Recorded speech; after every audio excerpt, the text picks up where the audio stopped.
A nivel nacional e internacional. Ella es miembro del Sistema Nacional de Investigadores y actualmente es directora del Centro de Investigaciones en Óptica, el CIO, en León, Guanajuato. Así es que el título de su plática va a ser Técnicas avanzadas de escaneo tridimensional para micro y macro objetos. Sin más preámbulo, los dejo con la doctora Martínez y les pido que la recibamos con un fuerte aplauso.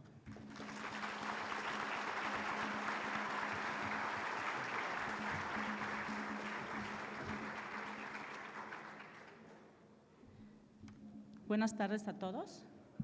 Bueno, es para mí un honor estar aquí con ustedes y pues quiero agradecer al comité organizador de este congreso y en especial al doctor Fermín por esta amable invitación. Entonces, como ya se mencionó el nombre de la plática, voy a hablar sobre algunas técnicas avanzadas para escanear objetos en 3 dimensiones, tanto a nivel macro como a nivel micro. Antes de empezar la plática, voy a hacer un breve comercial. El próximo año el CIO cumple 45 años de su fundación. El CIO está en León, Guanajuato y tenemos pues una sede en lo que es Aguascalientes. Somos alrededor de 55 investigadores y, bueno, estas son nuestras áreas de investigación. Nos dividimos en lo que es la división de óptica y la división de fotónica. Nuestras áreas de investigación, voy a mencionar algunas: física e ingeniería de láseres, propiedades ópticas de superficies, espectroscopía óptica, materiales ópticos avanzados, fabricación de fibras huecas, fibras láser, sensores y dispositivos de fibra óptica, pruebas ópticas no destructivas, visión computacional e inteligencia artificial, instrumentación para metrología óptica, instrumentación óptica, holografía y óptica de Fourier. En particular, yo trabajo en metrología óptica.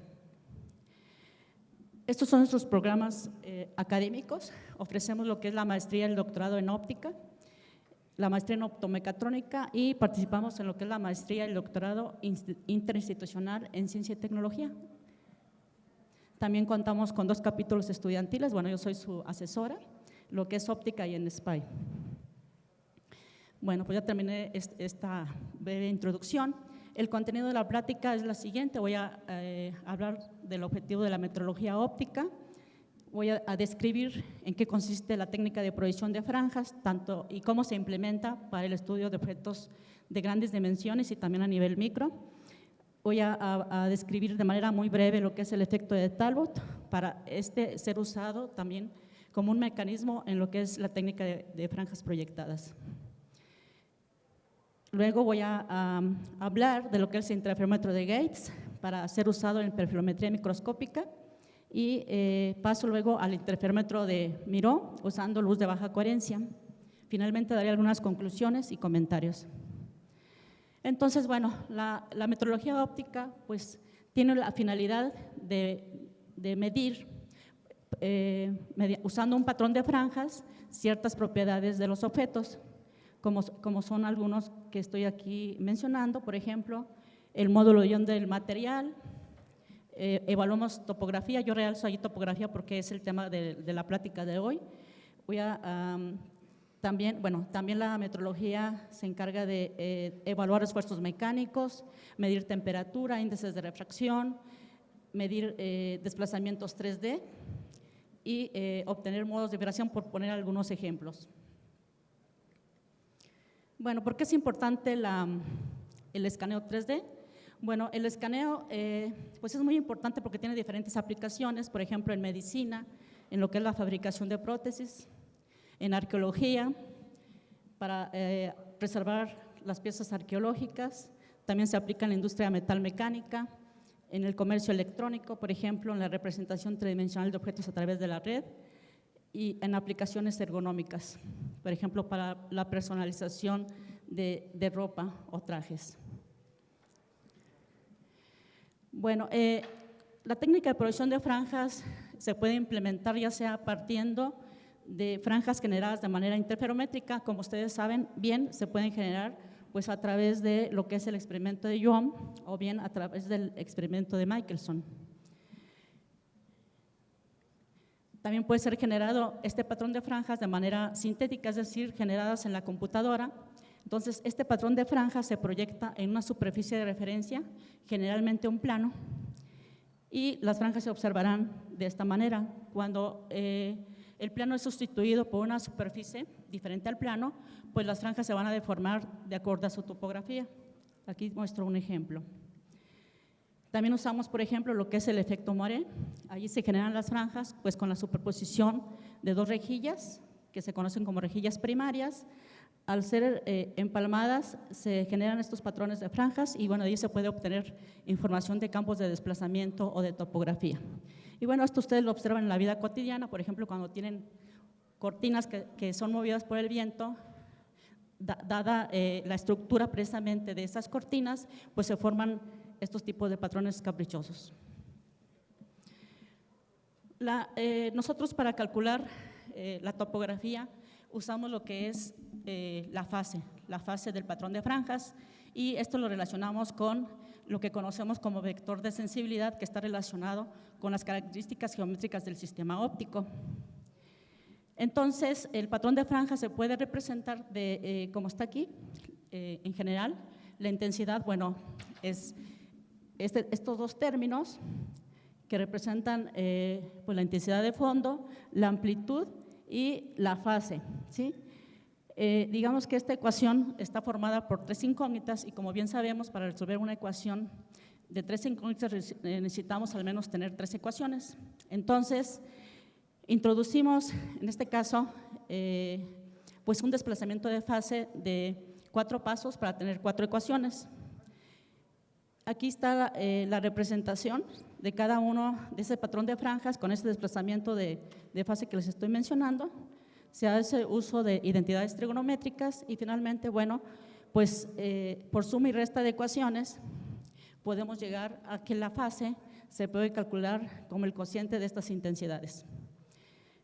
Dada la propiedad de la función tangente, pues resulta que la fase se va a obtener en algunas ocasiones de esta forma como una función discontinua y eso se conoce como fase envuelta. Entonces procedemos a implementar algoritmos identificando dónde están esos puntos de discontinuidad y volvemos esa función discontinua a una función continua, que sería la fase desenvuelta. Aquí muestro patrones de franjas donde, bueno, el desplazamiento de fase entre cada una de ellas pues es pi/2. Estas, bueno, son las simuladas y son las que se van a proyectar en el objeto de interés. Aquí muestro un arreglo muy sencillo y, bueno, consiste en lo siguiente. Tenemos aquí nuestro patrón de referencia. En el eje óptico está una cámara CCD, no necesariamente tiene que estar en el eje óptico. A un ángulo θ con respecto al eje óptico se coloca un proyector.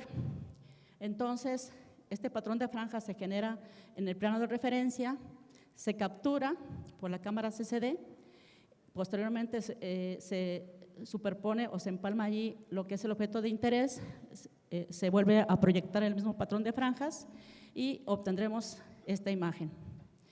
Bueno, de una manera, digamos, pues sencilla, se obtiene la ecuación para la topografía del objeto. Esto es para una iluminación colimada, ¿sí? Que tiene pues una cierta limitación y va a depender de la fase que se va a calcular, como ya les mencioné, el periodo de las franjas medidas en el plano de referencia, en este caso del ángulo que hace el proyector con el eje óptico. Entonces, de esa manera, pues podemos evaluar Z. El problema de esta forma de evaluar es que está restringido pues al tamaño, digamos, de la lente colimadora, entonces el tamaño de los objetos pues va a depender precisamente de esa área de iluminación de la lente. En el caso de objetos de grandes dimensiones hay que hacer una corrección. Si nosotros tenemos, por ejemplo, aquí en el eje óptico la cámara, tenemos aquí nuestro proyector, esta es la lente, digamos, esta es nuestra rejilla, esta es la lente formadora de la imagen sobre nuestro plano de referencia y en ese caso, como tenemos iluminación divergente, ¿verdad?, que es lo que se usa para objetos de grandes dimensiones, pues vamos a tener el problema de que en el eje X vamos a tener una variación del periodo y también tenemos una variación de periodo en el eje Z. Entonces, bueno, se hace una corrección, ¿verdad? Aquí ponemos la ecuación, la cual nos va a hacer esa corrección en el vector de sensibilidad, de tal manera que, bueno, va a depender pues del ángulo de proyección y de las distancias, en este caso es de la distancia que hay de la cámara a X0, Y0, Z0 y LP es la distancia que hay pues del proyector hacia el origen del sistema. Como ustedes pueden ver, si evalúan, por ejemplo, para X igual 0, este término se nos va, este también, y entonces esta ecuación se reduce a la anterior, ¿sí? Dado el inverso que tenemos aquí, tendríamos 1 sobre la tangente de θ0, ¿no? Entonces esa ecuación se reduce a la ecuación que utilizamos o que obtuvimos para iluminación colimada. La ventaja de esta ecuación es que puede ser utilizada para calcular la topografía ahora de un objeto de cualquier dimensión y va a depender nada más, en este caso, pues de la intensidad del proyector. También tenemos que considerar lo que es el problema de la distorsión, Cuando tenemos, por ejemplo, aquí nuestra cámara y estamos observando un punto en el objeto, en este caso lo llamamos P, realmente la cámara se está enfocando, digamos, en este plano de referencia, que sería un P', que se conoce como la coordenada aparente. Entonces, dado nuestros nuestros triángulos semejantes, este pequeño triángulo que está aquí, con respecto al triángulo que está acá, se hace por triángulos semejantes, se obtiene esta relación y de ahí se puede despejar las coordenadas reales del objeto en función de las coordenadas aparentes, así como de la topografía y la distancia que hay del origen hacia la cámara. Bueno, aquí pongo ya un ejemplo experimental. Tenemos, por ejemplo, para una salpicadera de carro, aquí ustedes pueden ver las dimensiones. Bueno, aquí vemos primero la posición del proyector, la cámara y bueno, en este caso nuestra pared sirve como nuestro plano de referencia. Entonces se proyectan las franjas en la pared, que sería nuestro plano de referencia, posteriormente se coloca la salpicadera, se vuelve a proyectar el mismo patrón de franjas y bueno, se procesa, digamos, la fase o se obtiene la fase y con la ecuación que ya les mencioné se puede obtener la evaluación de la topografía. Aquí pongo las dimensiones. En este caso de la salpicadera, ronda entre 1.20 de ancho, 0.41 de alto y de profundidad 0.55. Entonces, pues hice una evaluación con esta técnica y con un perfil digitalizador y bueno, se hizo una comparación y bueno, aquí tenemos digamos, las franjas proyectadas en la salpicadera, lo que se conoce como fase envuelta, que yo les decía que esta función va a ser discontinua, y posteriormente, bueno, aquí tenemos ya la función de la fase desenvuelta, que es la función continua y que es la que se utiliza en la evaluación. Cuando utilizamos la ecuación de luz colimada, es decir, que no se hace una corrección en el periodo, se tiene la gráfica de estos puntos grises. Cuando se hace la corrección, se obtiene la gráfica de los puntos oscuros y bueno, en promedio existe una diferencia de alrededor de 7.5 centímetros. Es decir, que si no se hace la corrección, pues este es un error muy grande, ¿no? Que puede ser importante, por ejemplo, en la industria. No así en arqueología. Nosotros tuvimos un proyecto por parte del Museo de Antropología e Historia de la Ciudad de México, en la cual se nos pidió que se digitalizara la máscara de Pacal para que la copia se exhibiera en diferentes museos y salvaguardar la original. Entonces, en este caso no es tan importante cómo se mida, ¿verdad? Ni hacer corrección, porque realmente lo que se quiere es nada más una réplica. Se fue al museo, en este caso por unos colegas. Aquí ustedes pueden observar el arreglo óptico. Tenemos aquí el proyector, la cámara, y aquí es donde se coloca la muestra, ¿no? En este caso, esta máscara de Pacal. Luego esa información se pasa a una impresora 3D. Se tiene aquí pues 2 contenedores y con un rodillo se va arrastrando el material y se va depositando curva por curva la información de la topografía. Entonces, se deposita una curva de pegamento, se arrastra el material, luego se baja el pistón para que pueda regresar el rodillo, se vuelve a subir a la siguiente curva de nivel y así sucesivamente hasta poder completar lo que es la máscara. Bueno, si estamos interesados, por ejemplo, en escanear objetos a 360 grados, bueno, en este caso, pues se modifica el arreglo y una de las propuestas, bueno, hay varias propuestas, ¿verdad? Pero yo les presento una de ellas, en la cual se ilumina el objeto pues a 120 grados, ¿no? Se pone como es como si tuviéramos el sistema de proyección del proyector y de la cámara, como si tuviéramos 3 sistemas de proyección. Entonces, lo que se hace en este caso es colocar un par de espejos. De esta forma se puede capturar la parte izquierda trasera, parte derecha trasera y la parte de enfrente. Y bueno, aquí si accionamos el video, se van proyectando las franjas de manera sucesiva y se va haciendo la captura y entonces se va obteniendo la topografía que corresponde. Bueno, creo que en la computadora sí se veía, pero aquí no. Entonces se va proyectando ese patrón de franjas y bueno, se va obteniendo la información de la topografía cada 120 grados y posteriormente esta información se pega. Bueno, creo que no funcionó mucho el video. No.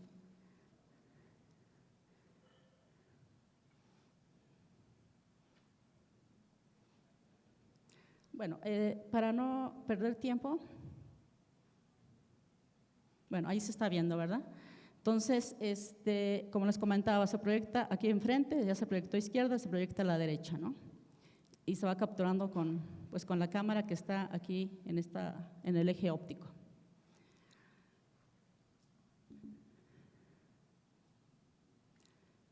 Bueno, aquí le mostramos un ejemplo para un maniquí de pie, el maniquí del pie. Y bueno, aquí se tienen, digamos, pues ya la información se va pegando, ¿sí? Está la parte de frente y las laterales. Y bueno, posteriormente ya pues se le asocia un mallado a esa nube de puntos. Bueno, eso es, por ejemplo, para objetos de grandes dimensiones. Ahora vamos a ver objetos más pequeños, entonces para eso se requiere usar algunos fenómenos, por ejemplo, el efecto Talbot.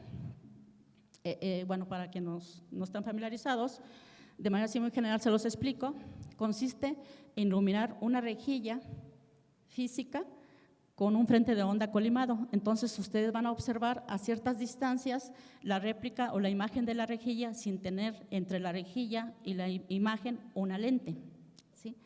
Y bueno, aplicando la teoría de aproximación de Fresnel, se pueden localizar las posiciones de las imágenes de Talbot. Aquí están señaladas, por ejemplo, las verdes son para imágenes Talbot positivas, están las rojas para las imágenes pues con contraste invertido, que le llamamos imágenes negativas, y están las subimágenes que son o que tienen el doble de frecuencia de las rejillas negativas y positivas.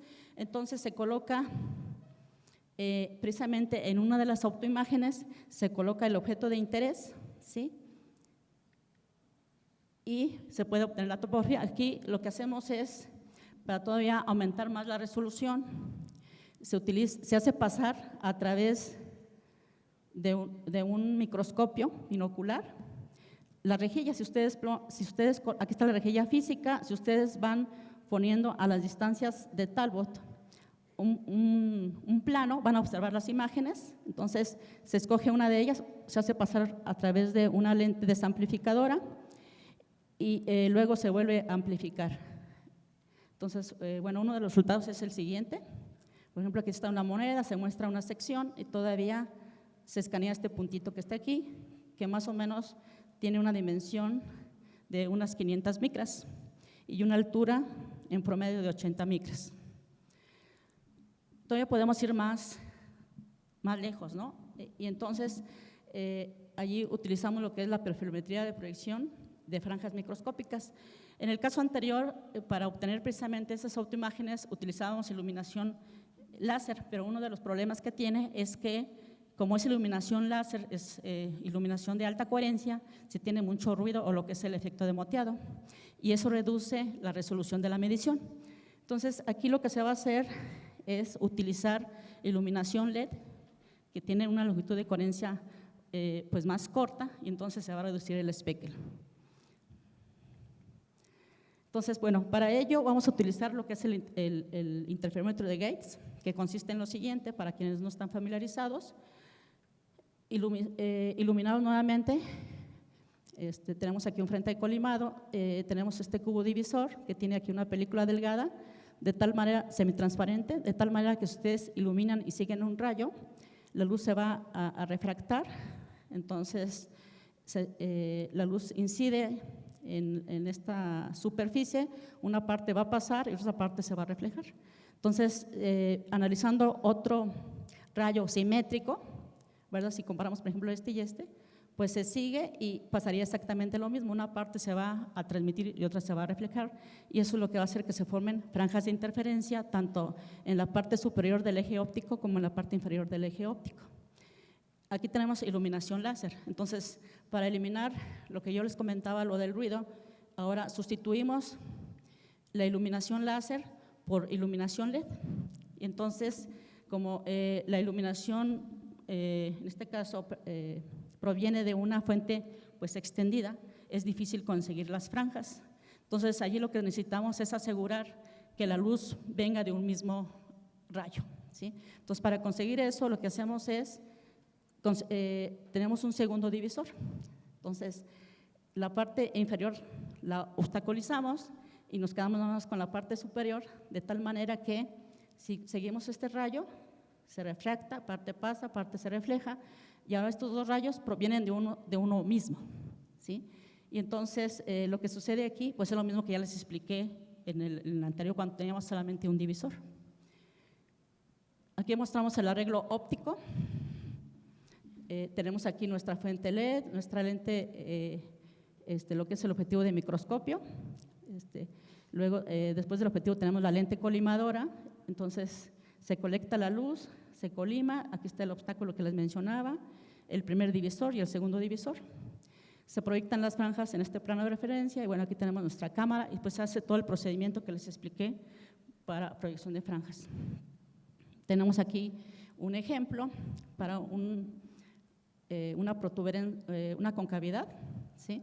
Donde bueno, se mide con un perfilómetro, un perfil, y luego se utiliza iluminación, en este caso iluminación LED, iluminación láser, y se saca la desviación estándar y bueno, se puede observar que precisamente con iluminación LED pues está más limpia la imagen, ¿sí? En este caso, bueno, aquí está la desviación estándar que se obtiene tanto para iluminación LED como para iluminación láser. Se pone otra vez el ejemplo aquí de una moneda. Una vez que ya tenemos caracterizado pues el error, ¿verdad? Al hacer comparación con un perfilómetro, ahora el sistema pues, se puede aplicar a cualquier tipo de objeto. Aquí se escanea nuevamente una imagen que corresponde bueno, a una sección de una moneda y aquí se muestran pues, los resultados. Otro método es utilizar interferometría Miró, también usando luz LED. Y en este caso, bueno, ya no es la técnica de proyección de franjas, es interferometría clásica. Y bueno, cuando yo les mencionaba que evaluamos usando la fase, les hablé del término de la fase envuelta y la fase desenvuelta. Cuando la altura del objeto es menor que la longitud de onda, no se necesita desenvolver la fase. Sin embargo, cuando la altura supera la longitud de onda que estamos utilizando para iluminar el objeto, entonces tenemos este problema de discontinuidad. Entonces se usa un método que se conoce como longitud de onda sintética, en el cual consiste en generar una longitud sintética a partir de la combinación de otras longitudes de onda. Entonces se hizo primero nada más con 2 y luego después con 3. Entonces, por ejemplo, bueno, esto es lo que les estoy ahorita comentando. Entonces, bueno, esta es la ecuación para calcular una longitud de onda sintética. En nuestro caso utilizamos luz de LED azul, el verde y el rojo, ¿no? Aquí están sus longitudes de onda aproximadas. Y probamos, por ejemplo, con la lambda 1 y lambda 2, ¿sí? Esta es su longitud de onda sintética. Si lo comparamos con una de ellas, por ejemplo, pues esta es mayor, ¿verdad? Entonces, cuando el objeto es menor a este tamaño de longitud, pues no se necesita desenvolver, pero si ustedes lo tratan nada más con una de ellas, pues allí sí, ¿no? Entonces, se usa el método de 3 longitudes de onda porque, bueno, eso presenta todavía mejores resultados. Entonces, lo que se hace es combinar, por ejemplo, lambda 1 con lambda 3, se genera una lambda 1, 3, luego la 2 con la 3 y se genera esta otra longitud de onda sintética. Luego se vuelven a combinar estas dos como si fueran las individuales, ¿verdad? Se sustituyen esta ecuación y esta sería nuestra longitud de onda sintética, que si la comparan con esta otra, pues es lo mismo, ¿no?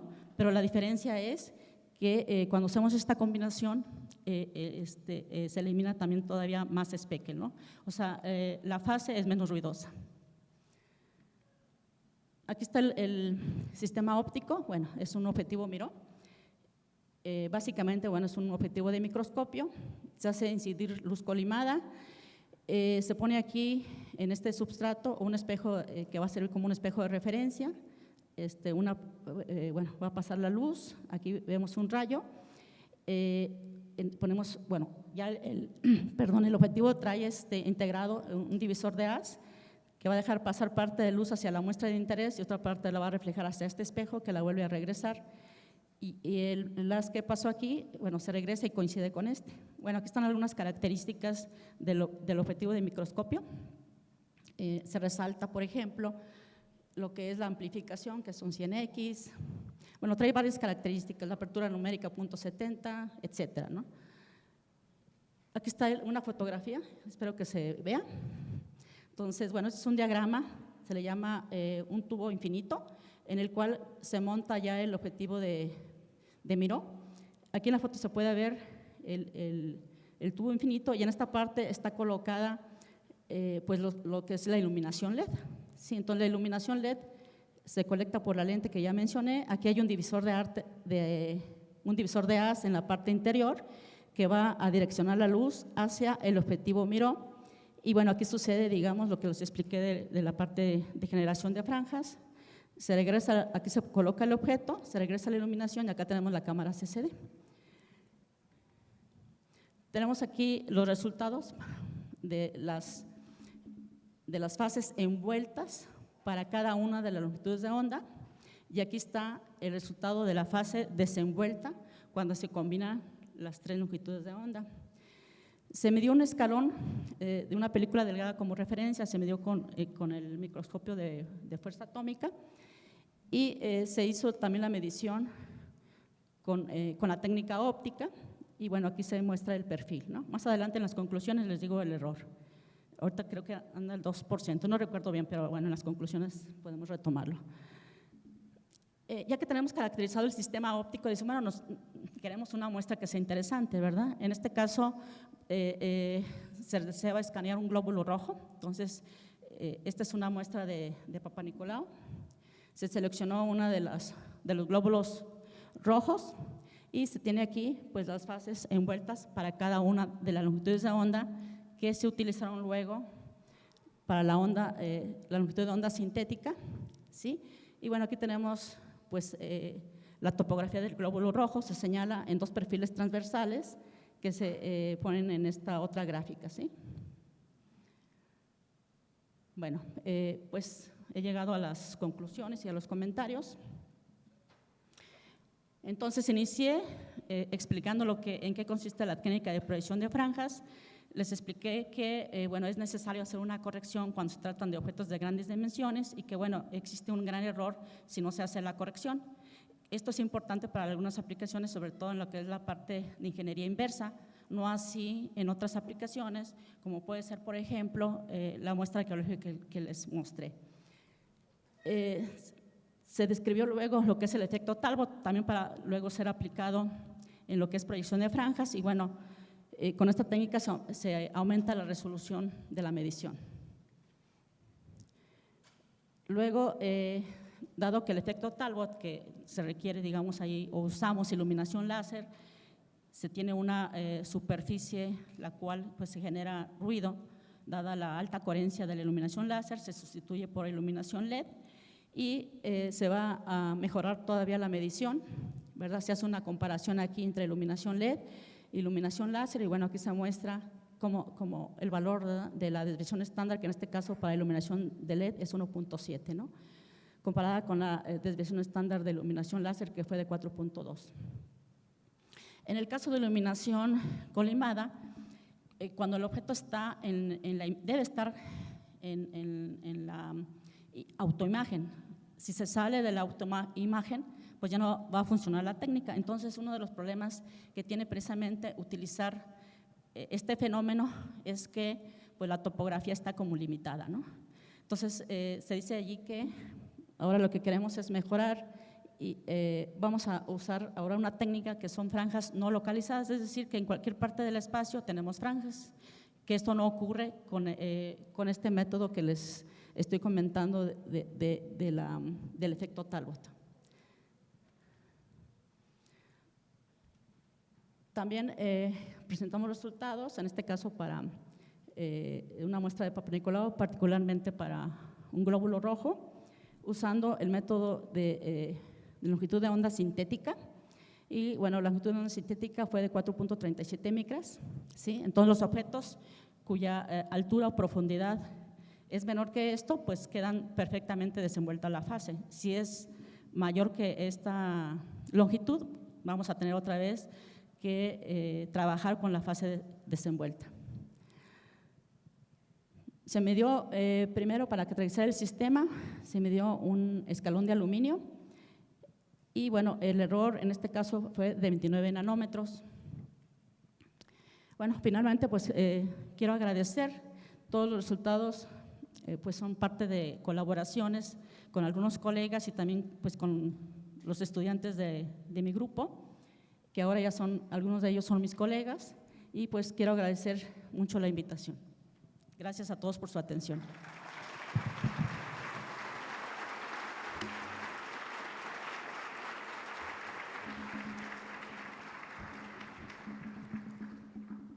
Pues muchas gracias, doctora. Tenemos tiempo para preguntas y por parte del público.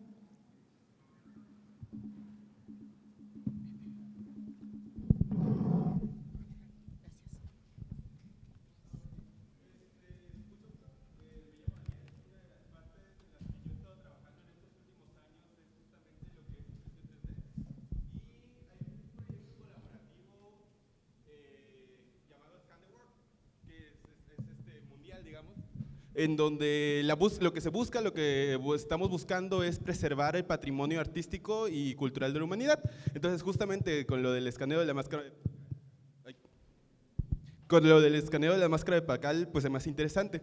Pero, claro, o sea, tenemos como el problema de que para cosas muy macroscópicas, pues no hemos podido escanear cosas así demasiado grandes, y quería saber pues qué tan macro llegan a ser estas técnicas, porque por ejemplo cosas arquitectónicas, ¿no? Pues ahí sí ya llega a nuestro tope, ¿no? De no hemos podido, por ejemplo, llegar a escanear las catedrales aquí en México, o patrimonio que sea muchísimo más grande. Sí, mira, la puedes escanear por partes. Necesitas ahí un proyector de muy alta potencia. De hecho, sí lo pensamos, ¿verdad? Entonces, bueno, pues también los proyectores en iluminación, en intensidad, tienen una cierta limitación. Entonces, ahí lo que se tiene que hacer pues, es escanear, digamos, en este caso, tu superficie de interés por partes y haces el pegado. Bueno, aquí tengo a mi colega también, el doctor Marcelino, que ha implementado una técnica usando, por ejemplo, drones, ¿verdad? Montas tu sistema óptico y, bueno, puedes escanear también pues, superficies por secciones. Sí, sí, de nada. Muchas gracias nuevamente, Mercedes Rodríguez.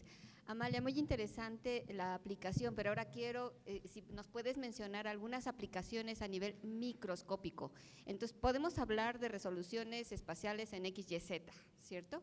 Entonces, ¿qué resoluciones espaciales? Y yo veo muchísimas aplicaciones en muchas áreas, pero ¿cuál es la que más te emociona? ¿Dónde ves más futuro para las aplicaciones? Gracias. Bueno, pues sí va a depender de las aplicaciones. Ahorita estamos tratando también de pues hacer proyectos interdisciplinarios, ¿verdad? Entonces uno de ellos es con la parte de la biología o la medicina, y ahí generalmente pues lo que es de interés es a nivel microscópico. Entonces por eso nuestro interés en ahora tratar de extender estas nuevas técnicas, pero a objetos microscópicos. Y bueno, tengo por aquí una tabla, porque dije me van a preguntar, ¿verdad? Entonces aquí tenemos por ejemplo la resolución axial. Si por ejemplo para la salpicadera tú tienes una resolución en altura de 0.1 milímetro, la salpicadera más o menos dijimos 1.20 metros, digamos, ¿no?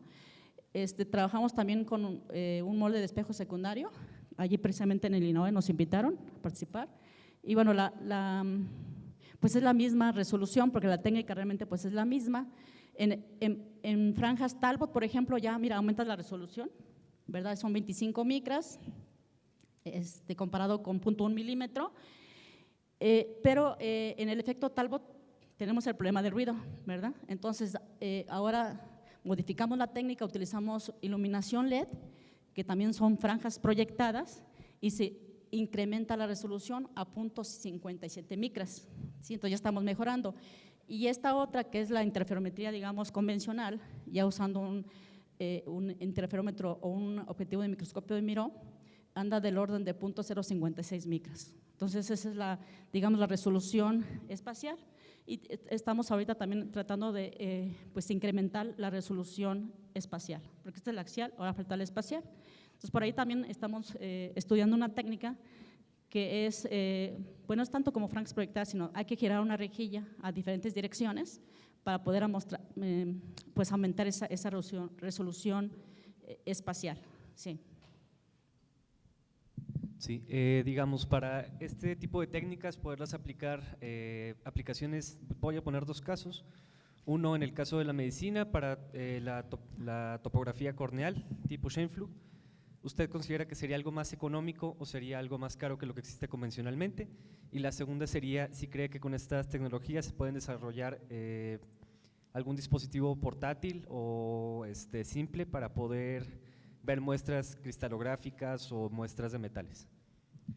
Sí, bueno, la primera, la segunda como que hay mucho eco, no pude entender muy bien, pero ahorita si gustas me la repites. En la primera comentabas el escaneo de una córnea, ¿verdad? Sí. Sí, mira, con esta técnica no se puede hacer porque este es para superficies de tipo difuso. Una córnea es tipo especular, pero allí puedes utilizar lo que se conoce como reflexión de franjas. También tenemos esa técnica, por ahí en algún tiempo la estuvimos estudiando y lo usamos para pues un vidrio, digamos, convencional. Esa sería pues la respuesta. Y la otra… Pues si se pudiera aplicar este tipo de muestras para hacer dispositivos portátiles y claro, no tener que estar metiendo muestras, tal vez una FM o algo similar, o en películas delgadas o en muestras de materiales de metales, etcétera. Bueno, creo que la pregunta va en dirección que si se puede hacer un escáner portátil. Sí, justamente. Sí, de hecho, bueno, no tengo por allí el video, pero sí, te lo puedo mostrar. Dejo mi correo electrónico, es amalia@cio.mx, ahorita lo vuelvo a poner. Y allí tenemos un video en el cual precisamente el doctor Rayas nos muestra cómo se va escaneando una superficie, o sea, es un proyector pequeño, ¿verdad? Y con una cámara web pequeña también, y va moviendo, digamos, en la superficie que le es de interés. Es una superficie pequeña de unos 5 centímetros y bueno, ahí se va viendo en tiempo real cómo se va reproduciendo de manera digital la muestra y el tiempo que le toma, son alrededor de 500 milisegundos. Sí. Bien, tenemos tiempo para una pregunta más.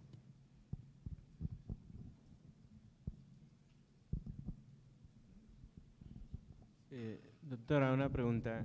¿Este tipo de técnicas pueden ser aplicadas para medir objetos en movimiento? Yo pensaría que las franjas van cambiando y eso permite correlacionar quizá la amplitud de movimiento. Pensemos, por ejemplo, en la vibración, la amplitud de vibración del tímpano.